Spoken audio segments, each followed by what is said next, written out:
Ouais, quand c'est bon, c'est bon. Kémy Seba est en train de déballer tout ce qui se passe actuellement sur Patrice Talent. Donc les gars, sans plus tarder, je vous laisse regarder la vidéo par vous-même. Veuillez liker, commenter, surtout partager la vidéo maximum comme d'habitude. On est ensemble, ciao.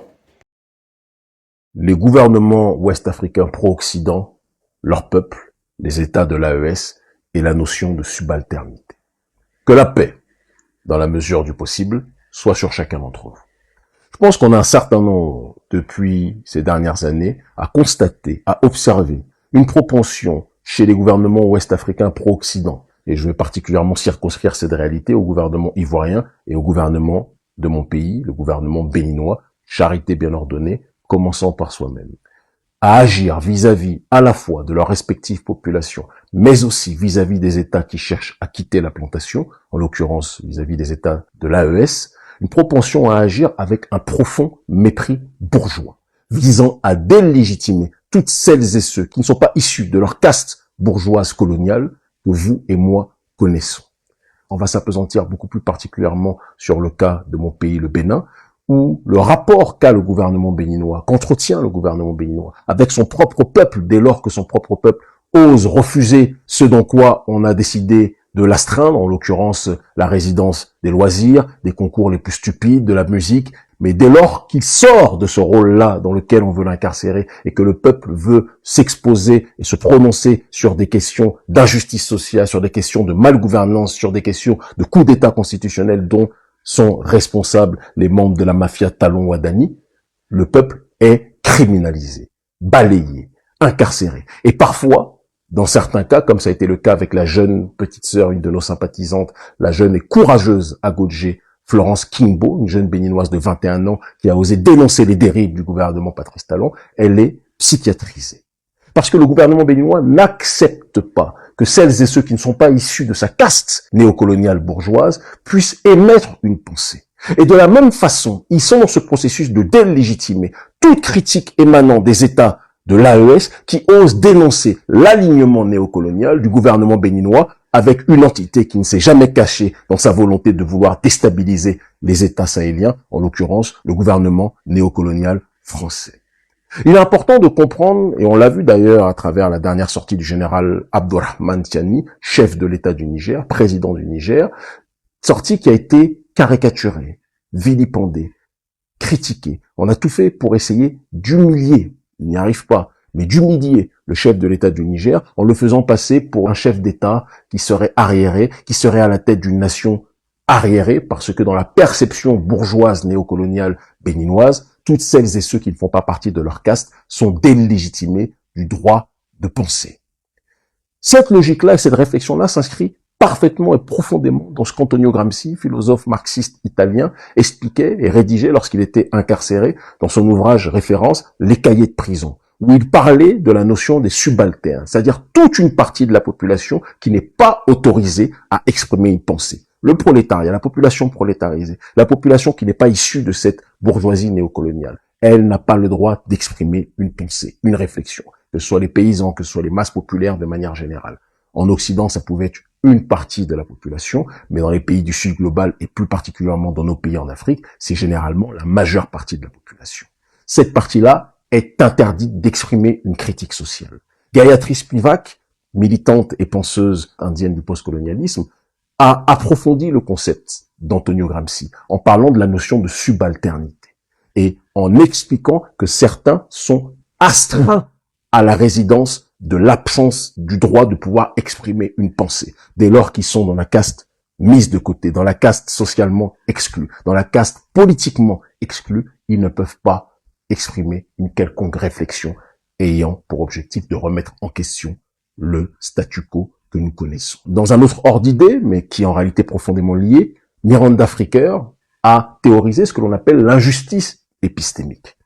L'impossibilité de pouvoir réfléchir, exposer, exprimer une souffrance parce que une composante majoritaire de la population est interdite de pouvoir rentrer dans le giron de l'épistémé. C'est très important que l'on puisse comprendre cette réalité parce que le gouvernement béninois et in extenso le gouvernement ivoirien et d'autres régimes pro-occidentaux qui sont entrés et incarcérés dans la néolibéralité agissent systématiquement de cette façon. Ils délégitiment les parties du peuple qu'ils estiment ne pas être dignes de pouvoir exprimer une pensée. Tout cela s'insère parfaitement avec ce que le philosophe français Michel Foucault exprimait lorsqu'il parlait de la gouvernementalité néolibérale, qui est un processus politique et économique par lequel les populations précarisées et ostracisées sont poussées par les autorités à s'auto-culpabiliser. Elles n'ont pas le droit de remettre en cause les dérives, les exactions du gouvernement qui les poussent justement dans ce processus de l'injustice sociale, du chômage, de l'inégalité en tant que tel. Non, elles doivent s'auto-culpabiliser. Si chômage il y a, c'est la faute du peuple. Si injustice sociale il y a, c'est la faute du peuple. Si persécution politique il y a, c'est la faute du peuple. C'est le processus même de la gouvernementalité néolibérale dans lequel le gouvernement béninois et in extenso le gouvernement ivoirien sont plus que jamais insérés. Cela rentre plus que jamais dans le cadre, là aussi, de ce que l'on appelle la dépolitisation par la technocratie. C'est-à-dire que, avec les institutions occidentales, qu'on va appeler poliment les institutions de Bretton Woods, qui ont imposé qu'un certain nombre de gens uniquement puissent diriger les États, c'est-à-dire des personnes qui respectent la codification, les mécanismes de ces institutions qui, après la fin de la Seconde Guerre mondiale, ont pris la direction du monde. Ces institutions-là ont formaté une façon de gérer la vie en cité qui exclut la majorité de la population et qui donne à une minorité le droit de pouvoir s'exprimer au nom de la majorité, même si ce n'est pas dans le cadre d'un processus de souveraineté populaire. Très important de pouvoir le signifier. Ce qui se passe là, dans le rapport du gouvernement béninois, ou du gouvernement ivoirien, ou d'autres, vis-à-vis de leur propre peuple, ou vis-à-vis des États de l'Alliance du Sahel, est inséré dans la logique de la colonialité du pouvoir. Hannibal Quijano en parlait. La persistance des rapports de domination de certaines castes coloniales d'hier à aujourd'hui est une réalité sociétale. Le clan Patrice Talon est plus que jamais inséré dans cette direction. C'est une caste qui avait le pouvoir au moment où notre peuple était assujetti, et c'est une caste qui a encore le pouvoir au moment où les masses populaires béninoises sont assujetties. Il est important que l'on comprenne que ces clés de réflexion permettent de décrypter de manière systématisée les rapports de domination qui existent encore aujourd'hui à l'intérieur de nos États. Dire cela ne signifie pas fermer les yeux sur le fait qu'il y ait un développement infrastructurel qui est en voie d'avancement avec une hyper-propagande, j'ai parlé notamment de la notion d'astroturfing précédemment, avec une hyper-propagande organisée par le régime béninois. Mais on ne peut pas se réjouir d'un développement infrastructurel apparent, parce qu'il y a encore beaucoup de choses largement à faire, si on n'est pas dans une démarche d'observer dans le même temps la destruction du développement humain qui existe dans nos pays, avec une injustice sociale galopante au Bénin ou en Côte d'Ivoire, qui est profondément préoccupante parce que la majeure partie du peuple s'enfonce dans la précarité, pendant qu'une caste bourgeoise, elle, n'a jamais été autant dans un processus de se remplir les poches, de s'enrichir dans une réelle opacité. C'est quelque chose dont on doit être capable de parler, de dénoncer.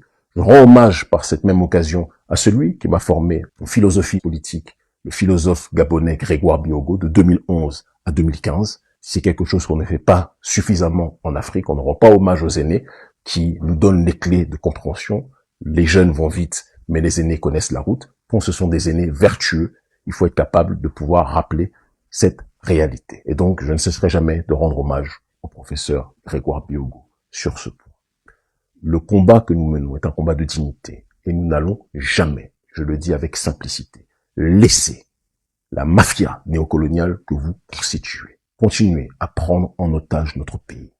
Notre pays est un pays matrice de la souveraineté populaire. Je rappelle que dans mon ouvrage Philosophie de la panafricanité fondamentale, j'exposais déjà une dichotomie entre les agents du modernisme, qui sont en réalité les agents plus que jamais de l'élite occidentale et de son système de pensée, et ceux qui étaient les agents de la souveraineté populaire plus que jamais.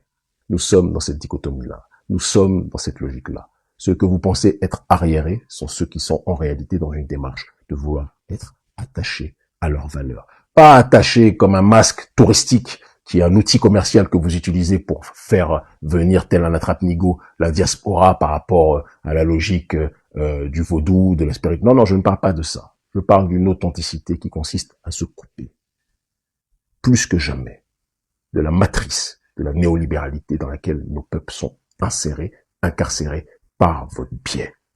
Cette démarche-là va cesser. Le combat plus que jamais va continuer. et nul ne pourra nous stopper. Le Bénin libre ou la mort, nous vaincrons. L'Afrique libre ou la mort, nous vaincrons. À très vite.